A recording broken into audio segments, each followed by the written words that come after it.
आने की जो बोले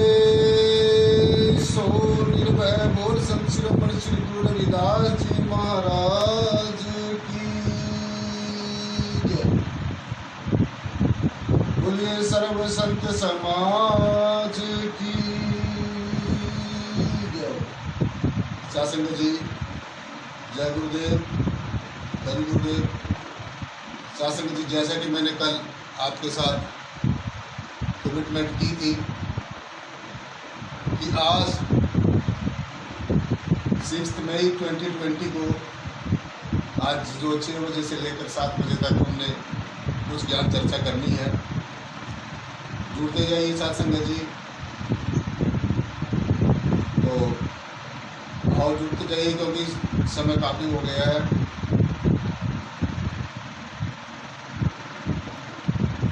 तो कल हमने जो विचार किया था वो शासन जी कल आपने श्रवण किया था।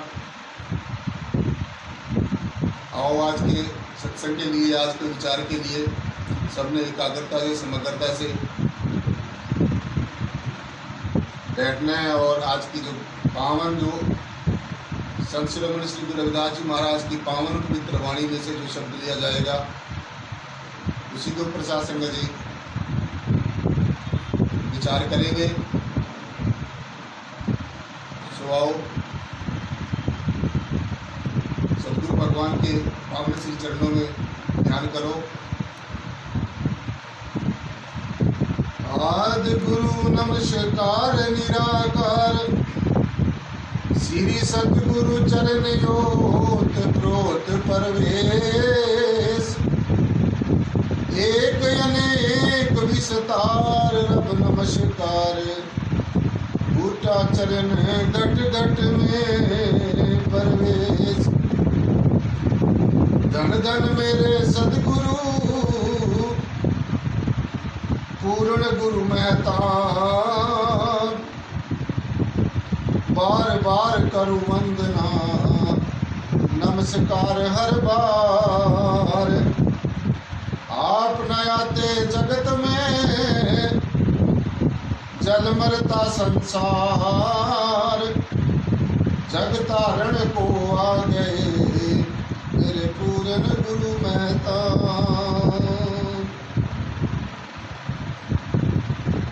हर साहीरा छाड़ के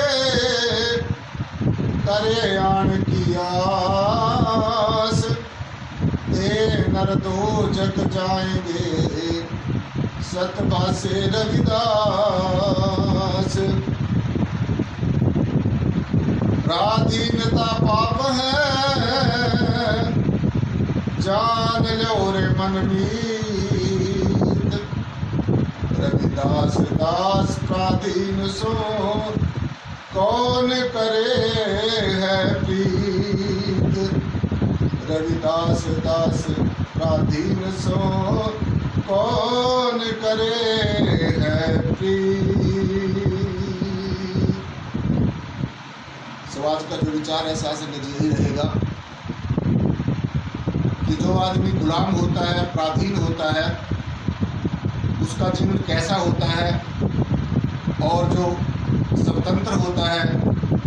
उसका जीवन कैसा होता है। जो परम श्रद्धेय परम पूजनीय सदगुरुदेव रविदास जी महाराज, संत शिरोमणि श्री गुरु रविदास जी महाराज की पावन जो अमृत वाणी उनके मुखारबिंद से जो निकले गए वचन है साथ संगत जी, वो उनमें से ये भी एक वचन है कि प्राधीनता पाप है जान ले रे मनमीत, रविदास दास प्राधीन सो कौन करे है प्रीत। यानी कि जो आदमी प्राधीन होता है, जो किसी के अधीन होता है,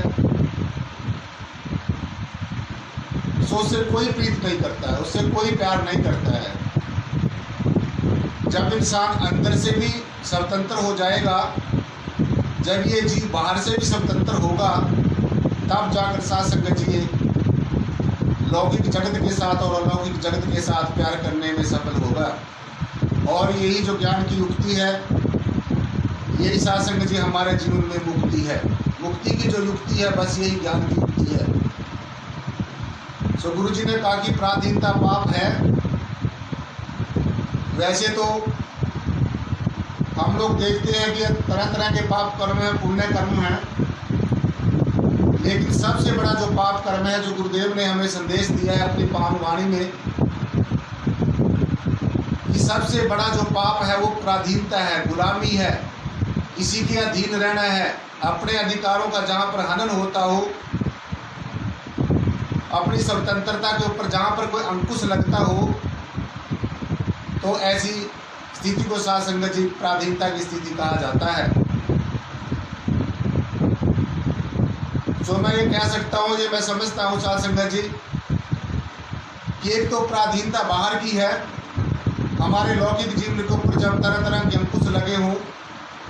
संसारिक जीवन के ऊपर जब तरह तरह के लिमिटेशंस हो, अंकुश हो, तो वो बाहर की पराधीनता है। और आज हम विचार करेंगे जो अंदर की भी पराधीनता है, जो हमारी जो आत्मा है, जो परम तत्व का अंश है, ये जब तक अंदर गुलाम रहेगी, मन के अधीन रहेगी, तो तब तक साध संगत जी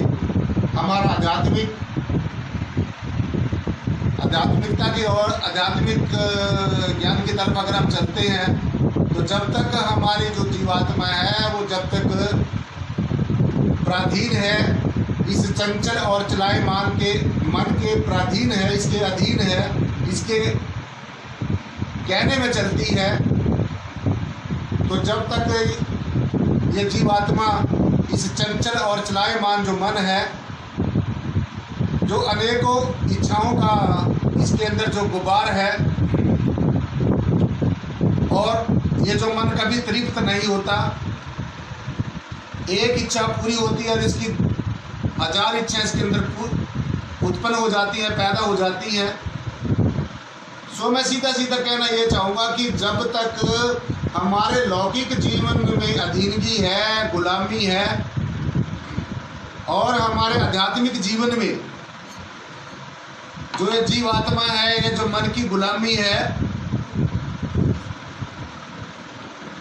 तो जब तक सीधा सीधा हमने ये समझना है कि बाहर से आज़ाद नहीं है, स्वतंत्र नहीं है, अंदर से जीवात्मा हमारी स्वतंत्र नहीं है, तो तब तक हमारा संसार में आना और ना आना एक ही बराबर है। तो जहाँ पर पराधीनता की बात आती है, गुलामी की बात आती है, और उस गुलामी की जो बेड़ियाँ जिसने तोड़ी हैं, और किसी जाति विशेष, धर्म विशेष या किसी संगठन या संप्रदाय विशेष की बात नहीं है, पूरा भारत की बात कर रहे हैं। जब भारत अंग्रेजों के गुलाम था, जब भारत अंग्रेजों के गुलाम था, तो उस समय कैसा जीवन था,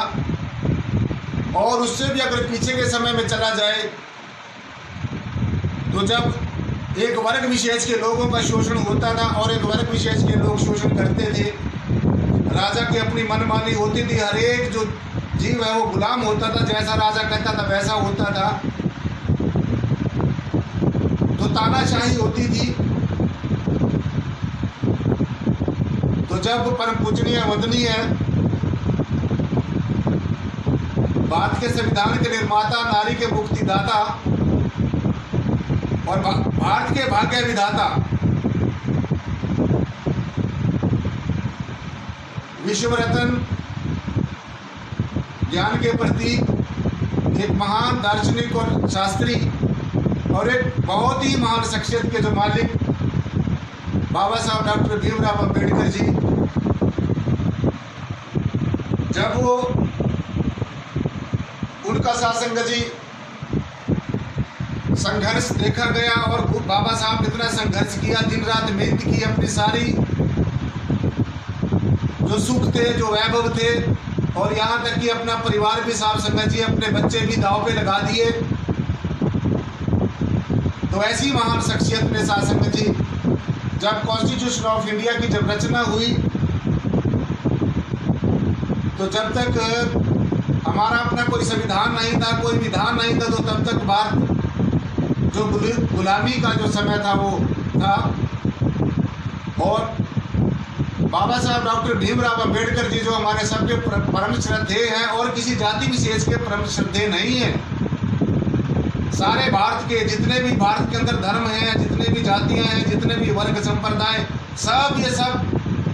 जो है बात की बातें हैं। पहले हम एक भारतीय हैं और जहाँ पर भारतीय का सवाल है साथ संगत जी, तो बाबा साहब डॉक्टर भीमराव अंबेडकर जी ने जैसे भी संविधान की संरचना की और उसको लागू किया गया, कानून कायदे सब लागू हुए, सब लोगों की गुलामी की जो बेड़ियां थी वो टूटी, और खासकर जो हमारी बहन बेटियां हैं उनके ऊपर जो तरह तरह के अंकुश लगे हुए थे, कोई सती प्रथा थी, कोई बाल विवाह प्रथा थी और तरह तरह की कुप्रथाएं थी जिनको समाज के अंदर तो जैसे